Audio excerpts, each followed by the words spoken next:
Hello everyone, आप सुन रहे हैं ये प्यार नहीं तो क्या है। चैप्टर 60।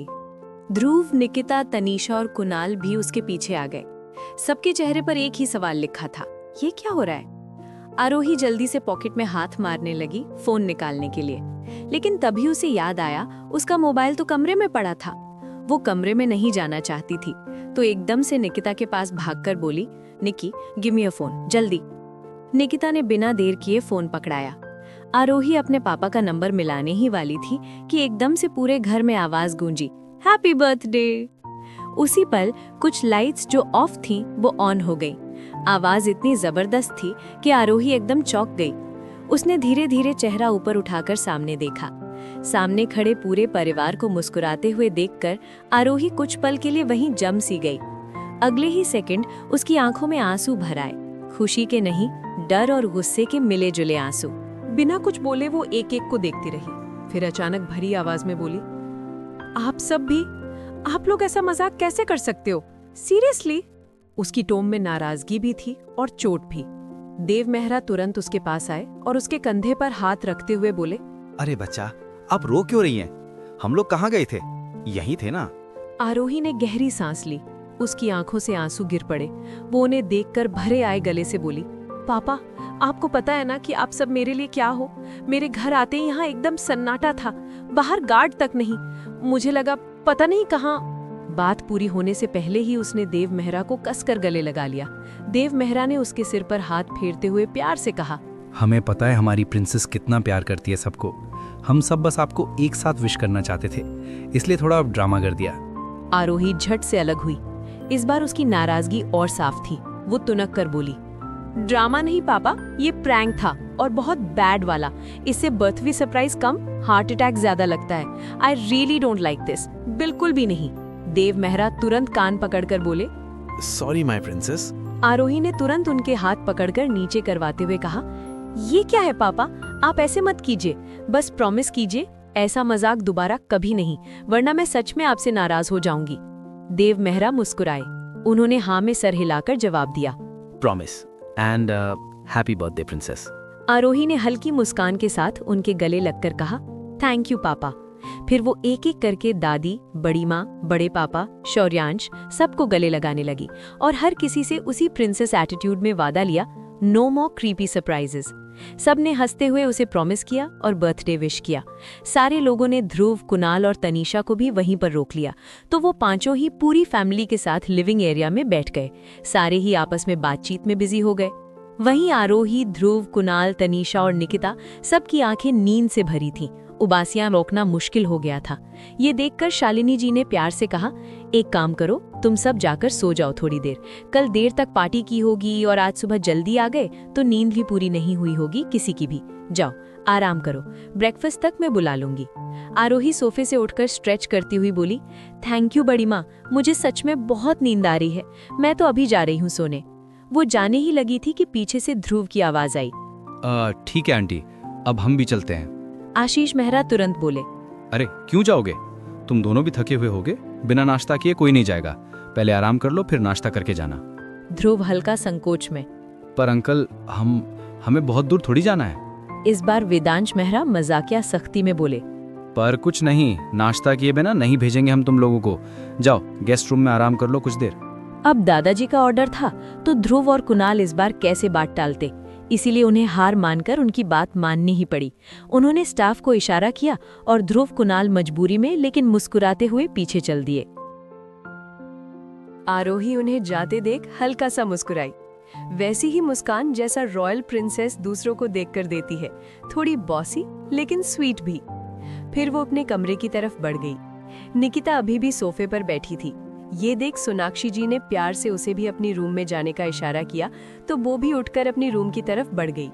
सोनाक्षी जी ने अब अपनी नजरें तनीषा की तरफ घुमाई। ये देख वो इधर उधर देखने लगी तो सोनाक्षी जी हल्के से उसके कान पकड़कर सोफे से खड़ा करते हुए बोली, तुम्हें भी क्या अलग से कहना पड़ेगा, जाओ तुम भी आराम करो जाकर। तनीषा तुरंत उठकर उनकी पकड़ से छूटते हुए बोली, जी आंटी, जा ही रही थी बस। और अगले ही सेकंड वो दौड़ते हुए आरोही के कमरे की तरफ भाग गई। उसे ऐसे भागते देखकर सब हंस दिए। सोनाक्षी जी हंसते हुए बोली, ये लड़की भी ना अभी भी बिल्कुल बच्ची है।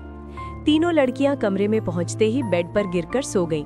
कुणाल भी कमरे में घुसते ही सो गया, क्योंकि उसे भी बहुत नींद आ रही थी। लेकिन ध्रुव, उसे थोड़ा अजीब लग रहा था इस तरह यहाँ सोना। लेकिन नींद तो उसकी आंखों में भी थी, इसीलिए उसने अपनी मॉम को मैसेज किया कि वो थोड़ी देर में आएगा, और फिर वो भी जाकर बेड पर लेट गया और कुछ ही पलों में उसे भी गहरी नींद आ गई। जब सब उठे तब तक पूरी फैमिली ने ब्रेकफास्ट कर लिया था। सोनाक्षी जी ने उन्हें प्यार से बैठाकर नाश्ता परोसा। बस आरोही अभी तक नीचे नहीं आई थी। नाश्ता खत्म करने के बाद ध्रुव और कुणाल ने जाने की परमिशन ली। अच्छा अंकल, हम अब चलते हैं। सब ने उन्हें मुस्कुराकर बाय कहा। वो बाहर की तरफ बढ़ ही रहे थे कि ध्रुव अचानक रुक गया। उसे कुछ याद आया। वो देव मेहरा के पास जाकर बोला, अंकल मैं कहना भूल गया था, घर जाकर चेंज कर लेने के बाद हम दोनों आपकी पार्टी की तैयारी में हेल्प करने आ जाएंगे। देव मेहरा ने हंसते हुए उसके कंधे पर हाथ रखकर कहा, अरे नहीं बेटा, बिल्कुल जरूरत नहीं है। वेन्यू पर चिराग है और इवेंट डिजाइनर भी। उसने इवेंट मैनेजमेंट कंपनी हायर की है, सब सेट है। तुम लोग बस शाम को अपनी फैमिली के साथ समय पर पहुंचना। ध्रुव कुछ नहीं बोला, बस सिर हिलाया और कुणाल की तरफ देखा। देव मेहरा ने कुणाल को भी याद दिलाया, शाम को अपनी फैमिली के साथ आना है। कुणाल ने मुस्कुराकर कहा, जी अंकल, जरूर। इसके बाद ध्रुव ने पहले कुणाल को घर छोड़ा और फिर खुद अपने घर की तरफ निकल गया। आरोही की जब आंखें खुली तो उसने सबसे पहले ये नोटिस किया कि तनीषा कमरे में नहीं थी। उसने धीमी सी जम्हाई ली, आराम से अंगड़ाई लेते हुए उठी और कुछ देर बाद फ्रेश होकर नीचे आ गई। नीचे पहुंचते ही उसने देखा सभी लोग हॉल में बैठे बातें कर रहे थे। आरोही उन्हें देख हल्की सी मुस्कान के साथ बोली, गुड मॉर्निंग सभी को। तनीषा ने आते ही उसके सिर पर हल्की चपत मारते हुए कहा, कौन सी मॉर्निंग? मॉर्निंग तो कब की खत्म हो गई है पागल। जरा घड़ी देख, कितना टाइम हो गया है। आरोही ने अपना सिर सहलाते हुए मुंह बनाकर कहा, तो इसमें मारने की क्या जरूरत थी? और तू तो ऐसे बोल रही है जैसे दोपहर के 1 बज गए हों। इतना बोलते हुए उसने दीवार पर लगी घड़ी की तरफ देखा और एकदम से चौंक कर बोली, व्हाट? सच में 1 बज गए? मैं इतनी देर तक सोती रही और आप लोगों ने मुझे जगाया भी नहीं। आशीष मेहरा हंसते हुए बोले, कोई बात नहीं बेटा, कभी कभी इतना सोना ठीक होता है। आरोही मुंह बनाते हुए बोली, पर उसकी बात बीच में ही शालिनी जी ने रोक दी। बाकी बातें बाद में। अब जब तुम उठ गई हो तो चलकर लंच कर लो। ब्रेकफास्ट तो किया नहीं, भूख नहीं लग रही? आरोही ने तुरंत अपने पेट पर हाथ रखकर मासूमियत से कहा, हाँ बहुत जोर से भूख लगी है बड़ी माँ। शालिनी जी मुस्कुराकर बोली, तो चलो फिर, और किस बात का इंतजार है। सब लोग डाइनिंग टेबल पर बैठ गए। पूरा मेन्यू बिल्कुल आरोही की फेवरेट डिशेस का था। उसकी आंखें चमक उठी। लंच के बाद सब अपने अपने काम में लग गए। आरोही अपने रूम में तनीषा और निकिता के साथ बैठकर बातें कर रही थी। तीनों की हंसी पूरे कमरे में गूंज रही थी। धीरे धीरे शाम होने लगी। तभी दरवाजा खुला और सौर्यांश हाथ में एक बड़ा बॉक्स लिए अंदर आया। वो आरोही की तरफ बॉक्स बढ़ाकर एक्साइटेड होकर बोला, दी, ये आपके लिए है। आज शाम की पार्टी में आपको यही ड्रेस पहननी है, तो प्लीज अब जल्दी से जाकर रेडी हो जाइए। आरोही की आंखें चमक उठी। वो जल्दी से उठकर उसके पास आते हुए बोली, मेरे लिए?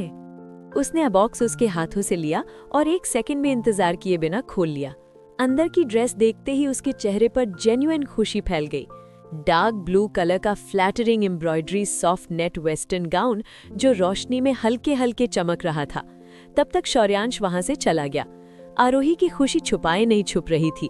वो खुशी से गाउन निकिता और तनीषा को दिखाते हुए बोली, यार ये तो वही गाउन है जो हमने ऑनलाइन देखी थी, पर वो तो आउट ऑफ स्टॉक हो गई थी और मैं उसे ले भी नहीं पाई थी।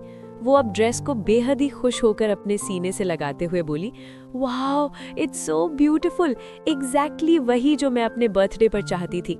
निकिता और तनीषा उसके इस एक्साइटमेंट को देखकर मुस्कुरा रही थी। तभी शौर्यांश फिर दरवाजे तक आया और तनीषा निकिता दोनों को 2 अलग बॉक्सेस थमाते हुए बोला, ये आप दोनों के लिए है, आप लोग भी जल्दी से रेडी हो जाइए। और वो फिर से बाहर चला गया। निकिता और तनीषा ने बॉक्सेस खोले और अंदर की ड्रेस देखकर लिटरली खुशियों से चिल्ला उठी। दोनों की ड्रेसेस भी उतनी ही प्रिटी थीं जितनी आरोही की। तीनों अपनी अपनी ड्रेस पहनकर तैयार हो गई, फिर बैठकर एक दूसरे का मेकअप करने लगी। उनका गिगलिंग, टीजिंग और एक्साइटमेंट से भरा माहौल बिल्कुल किसी रॉयल ड्रेसिंग रूम जैसा लग रहा था। लगभग 1.5 घंटे बाद तीनों लड़कियां मिरर के सामने खड़ी अपने लुक को एडमायर कर रही थी। वो तीनों बातों के बिना भी ब्रेथ टेकिंगली ब्यूटीफुल लग रही थी। तभी फिर से दरवाजा खुला, सौर्यांश अंदर आया और जैसे ही उसने तीनों को देखा, उसका मुंह खुला का खुला रह गया। वो अपने मुंह पर हाथ रखकर हैरानी से बोला, वाओ दी, आप तीनों लाइक लिटरली प्रिंसेसेस लग रही हो। उसका रिएक्शन देख तीनों ने हंसते हुए कहा, थैंक यू। लेकिन सौर्यांश ने अगली बात जो बोली, उसने कमरे की हवा ही बदल दी। सौर्यांश ने उसे चेड़ते हुए कहा, वैसे दी, अगर आप मेरी सिस्टर नहीं होती ना, तो सच बता रहा हूँ, मैं तो आप पर पूरा का पूरा फ्लैट हो जाता और पक्की वाली शादी सिर्फ आपसे ही करता। तीनों का मुंह एक साथ खुला का खुला रह गया।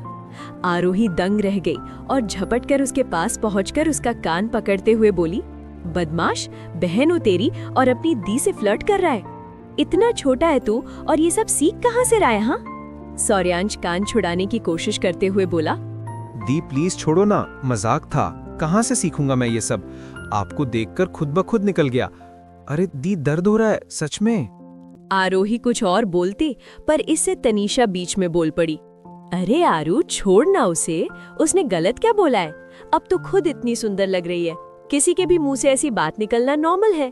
और सच कहूं, अगर मैं भी लड़ता होती ना, तो यकीन मान मैं भी बस तुझसे ही शादी करती। आरोही का मुंह खुला रह गया। उसने मुंह बनाकर कहा, व्हाट? तनीषा उसके पास आई और एक हाथ उसकी कमर में डालकर उसे पकड़ते हुए जानबूझकर चिढ़ाने के लिए बोली, उफ, तेरी ये बड़ी बड़ी गहरी आंखें, तेरे सिल्की बाल, तेरे सॉफ्ट लिप्स, तेरा परफेक्ट फिगर, कोई तुझ पर फिदा कैसे ना हो, और जो ना हो वो तो पागल ही होगा।